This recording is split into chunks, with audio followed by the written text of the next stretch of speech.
রাত তখন প্রায় 12টা। ঘরের বাতি নেভানো, শুধু জানালা দিয়ে আসা চাঁদের আলোয় ঘরের অল্প অংশ উজ্জ্বল। আমার ঘুম আসছিল না। শুয়ে শুয়ে মায়ের ঘরের দিকে তাকিয়েছিলাম।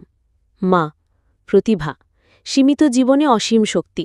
যতই দিন যাচ্ছে মায়ের মুখে গভীর চিন্তার রেখা স্পষ্ট হচ্ছে।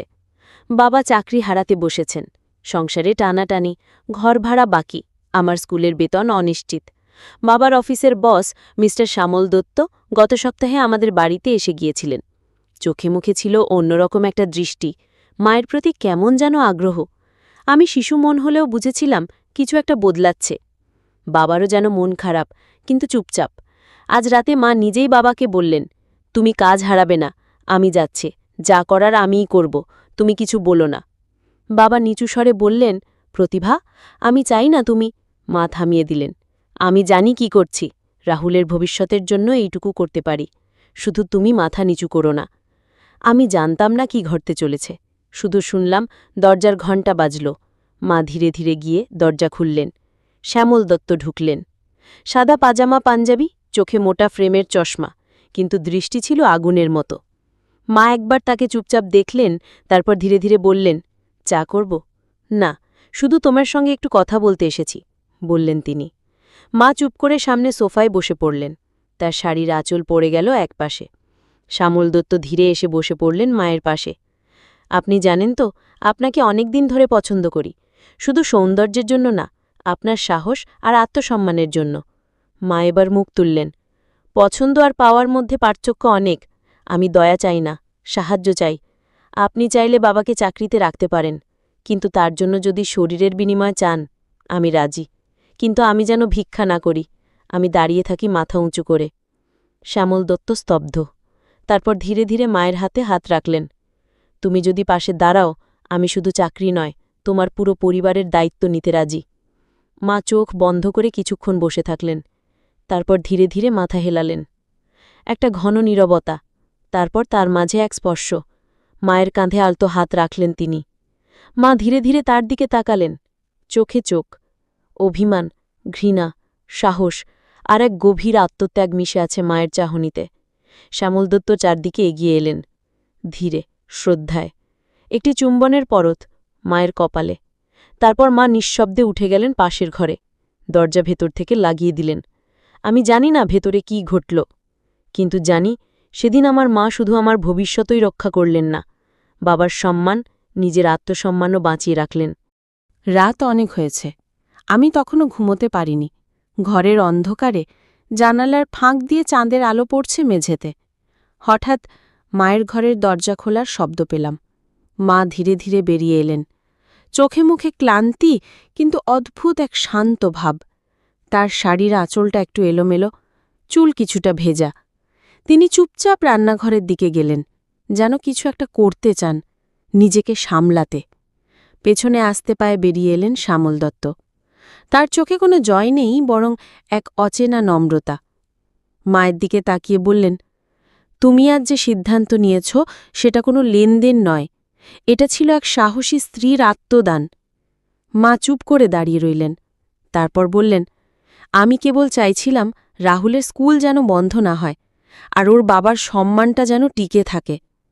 আপনি যদি সত্যিই সম্মান করেন আমাকে, তাহলে ভুলে যান আজকের রাতটাকে। শ্যামল দত্ত এগিয়ে এসে তার সামনে দাঁড়ালেন। হঠাৎই তার হাত ধীরে করে মায়ের গাল ছুঁয়ে গেল। এক উষ্ণ স্পর্শ, মায়ের চোখে জল টলমল। তিনি বললেন, তোমাকে আমি আজ প্রথমবার ছুঁয়েছি, কিন্তু এ শুধু দেহ নয়, তোমার সাহসকে ছুঁয়েছি আমি।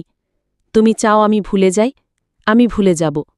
কিন্তু একটাই অনুরোধ, যদি কোনো দিন, কোনো রাতে নিজেকে খুব একা মনে হয়, ডেকো, শুধু পাশে বসে থাকব। মা একটু হাসলেন, নিঃশব্দে বললেন, তুমি ভালো মানুষ হতে চেয়েছিলে, আজ হয়েছ। তিনি ধীরে ধীরে তার হাতটা বাড়িয়ে দিলেন। একটা কোমল আলিঙ্গন, একটা মুহূর্ত, উষ্ণ, গভীর, অথচ সংযত। চুম্বন নয়, এ ছিল সম্মান ও সম্পর্কের নীরব চিহ্ন। আমি জানি না কেন আমার চোখ বেয়ে জল গড়িয়ে পড়ল। সেই রাতে আমি বুঝেছিলাম, কখনো কখনো ঘনিষ্ঠতা মানে শুধু শরীর নয়, মন ও আত্মত্যাগের এক ভাষা। ভোরের আলো জানালার পর্দা গলে ধীরে ধীরে ঘরে ঢুকছে। রাহুল তখনও গভীর ঘুমে। মা উঠে পড়েছেন, চুল বেঁধেছেন, ঠোঁটে হালকা লিপজেল, কপালে টুকটুকে লাল টিপ। তার মুখে আজ অন্য এক প্রকাশ। না লজ্জা নয়, না কোনো গ্লানি, বরং এক অনবিল প্রশান্তি, যা আসে নিজেকে অতিক্রম করার পর। বাবা তখন জানালার ধারে চুপচাপ দাঁড়িয়ে, বহুদিন পর তার চোখে মায়ের দিকে এক নতুন দৃষ্টিতে তাকানোর অভিব্যক্তি। বাবা বললেন, প্রতিভা, কাল রাতে তুমি সত্যি? মা কিছুক্ষণ চুপ থেকে বললেন, আমি যা করেছি সেটা আমাদের পরিবারের জন্য করেছি, রাহুলের ভবিষ্যৎ যাতে ধ্বংস না হয়। তুমি যদি পারতে তাহলে আমি কখনো এমন সিদ্ধান্ত নিতাম না। বাবা মাথা নিচু করে বললেন, আমি জানি আমি ব্যর্থ, কিন্তু তুমি আজও আমার কাছে দেবী, যার আত্মত্যাগ আমায় নতুন করে বাঁচতে শিখিয়েছে। আমি এখন শুধু ব্যবসা নয়, তোমার সম্মানটাকেও রক্ষা করতে চাই। মা এগিয়ে এসে বাবার কাঁধে হাত রাখলেন, তারপর নিচু গলায় বললেন, এই কথাটুকুই আমি শুনতে চেয়েছিলাম। আমি চাই আমরা একসঙ্গে আবার শুরু করি, তবে এবার শর্ত একটাই, ভালোবাসা হবে নীরব কিন্তু দৃঢ়, প্রতিশ্রুতি থাকবে, প্রতারণা নয়। বাবা স্তব্ধ হয়ে গেলেন, তার চোখের কোণ ভিজে উঠল। নিচতলায় তখন শ্যামল দত্ত নিজের ফাইল গোছাচ্ছেন, চুল আঁচড়ানো, মুখে পরিচ্ছন্নতা, চোখে সেই সাধারণ চাকরির এক নিত্যব্যস্ত অভিব্যক্তি। মা নিচে নেমে গেলেন, হাতে এক কাপ দুধ চা। শ্যামল চা হাতে নিয়ে তাকালেন মার দিকে। মা হেসে বললেন, স্যার, আপনি চাইলেও গতরাতটা ভুলতে পারবেন না, আমিও না। তবে আমি চাই আপনি সেই মানুষটিই থাকুন যিনি একজন নারীর সাহসকে শ্রদ্ধা করেন। সম্পর্ক তৈরি করতে হলে ভালোবাসার থেকেও বেশি প্রয়োজন সম্মান। শ্যামল মাথা ঝুঁকিয়ে বললেন, আপনার প্রতি সম্মান আমার কোনোদিন কমবে না। আপনি শুধু মোহনের স্ত্রী নন, আপনি একজন আদর্শ মা এবং একজন সাহসিনী নারী। মা এবার আসতে বললেন, আমাদের মধ্যে যদি কোনো সম্পর্ক থেকেও থাকে, তবে সেটি হবে বিশ্বাস আর সহমর্মিতার। আপনি যদি সত্যিই আমাকে পাশে চান, আমি রাজি, একটাই শর্তে, রাহুল যেন কখনো সত্যিটা না জানে। শ্যামল ধীরে করে বললেন, আমি কথা দিচ্ছি, ও শুধু জানবে তার মা একজন মহান নারীর নাম। একটি চা পানের উষ্ণতা যেন এই সম্পর্কে শপথ হয়ে উঠল, একটা গভীর চুম্বন নয়, দেহস্পর্শ নয়, এইবার ভাষা হল সংযত দৃষ্টির উষ্ণতা, সম্মানময় সংলাপ। রাতের নিস্তব্ধতা ছড়িয়ে পড়েছে শহরের প্রান্তে।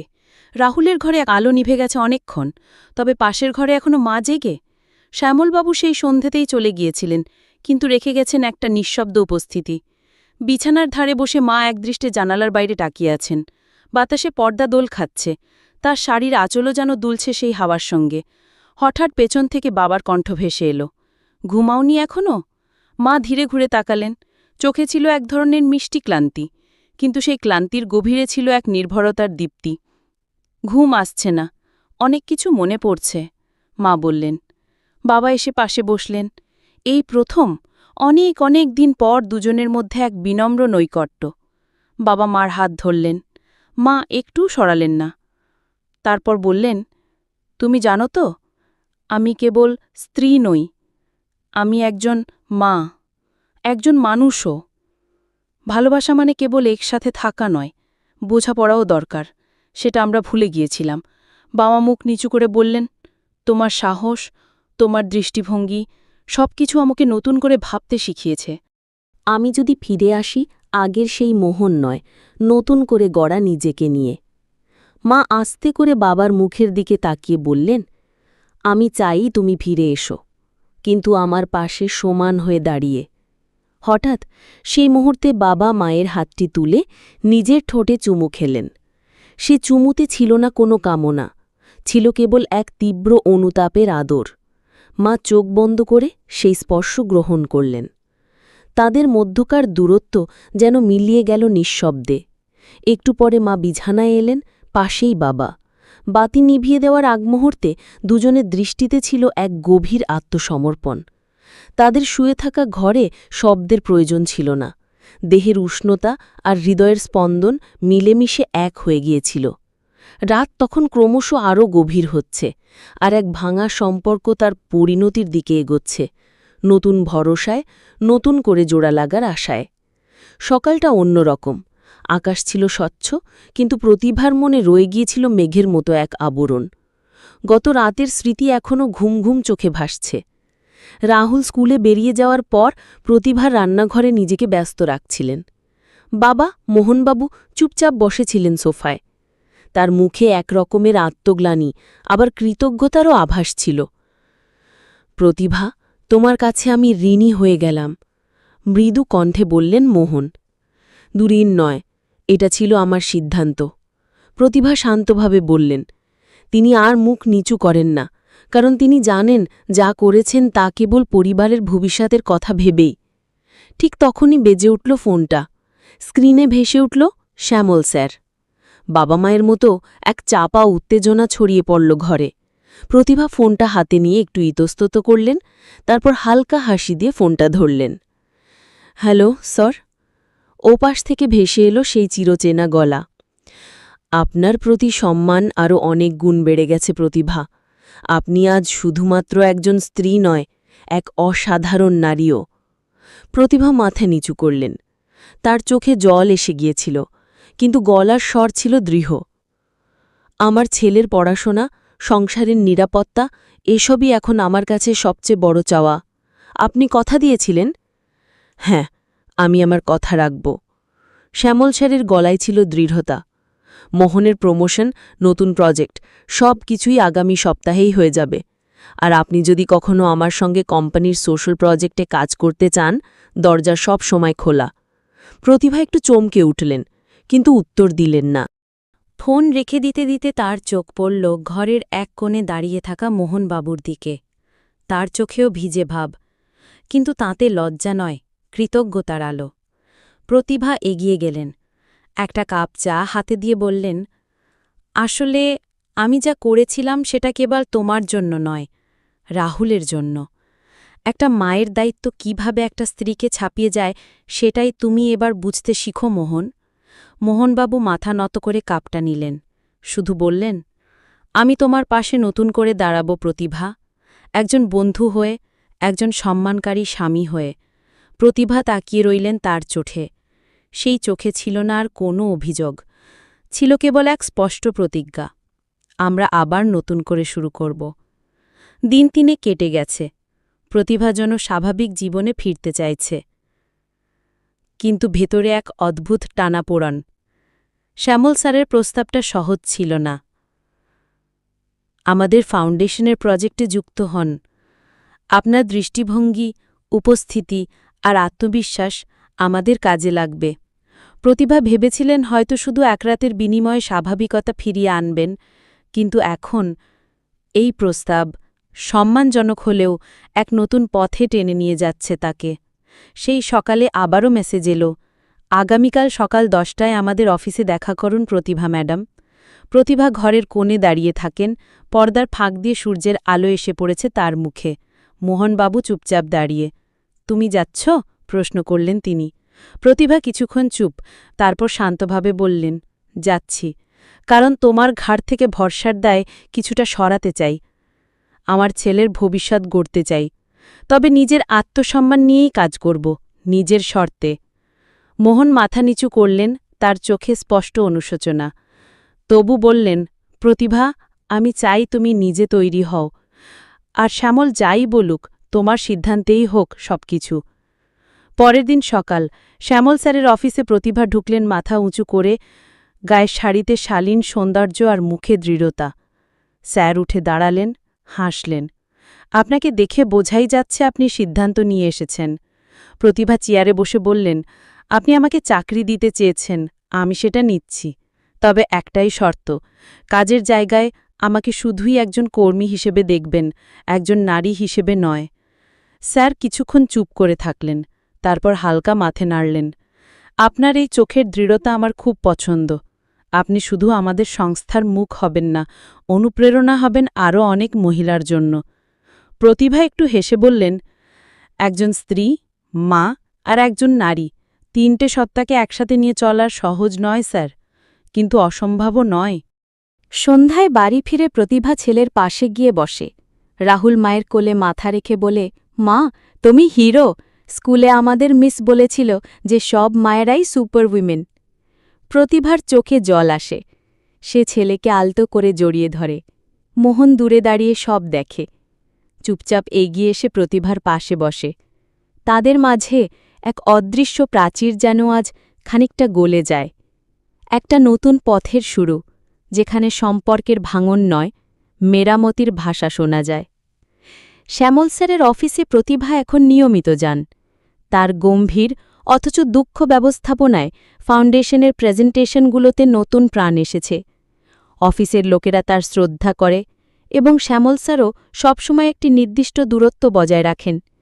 কিন্তু একদিন অফিস শেষে স্যার ডেকে বললেন, প্রতিভা, আপনাকে নিয়ে আমার মনে অন্যরকম একটা অনুভব তৈরি হয়েছিল তা সত্যি, কিন্তু আজ আমি কেবল আপনার মেধা আর আত্মসম্মানকেই সম্মান জানাতে চাই।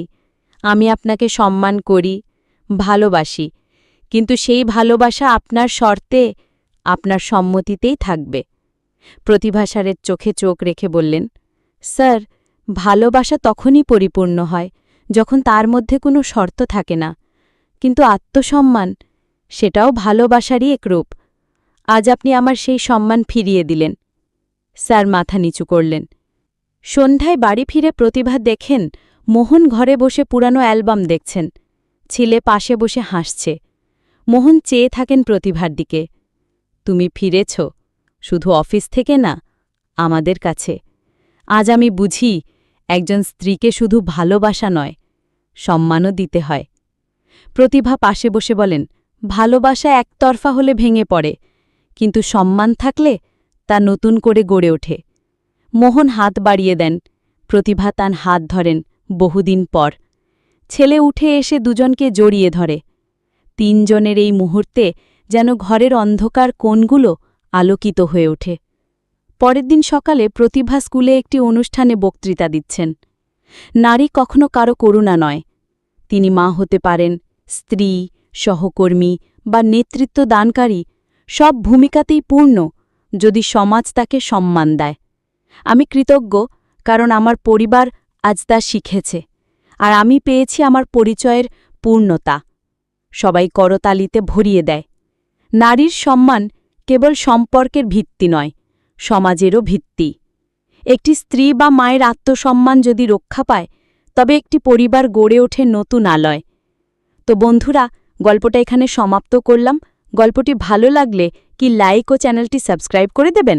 ভালো থাকবেন সবাই, দেখা হচ্ছে পরের ভিডিওতে।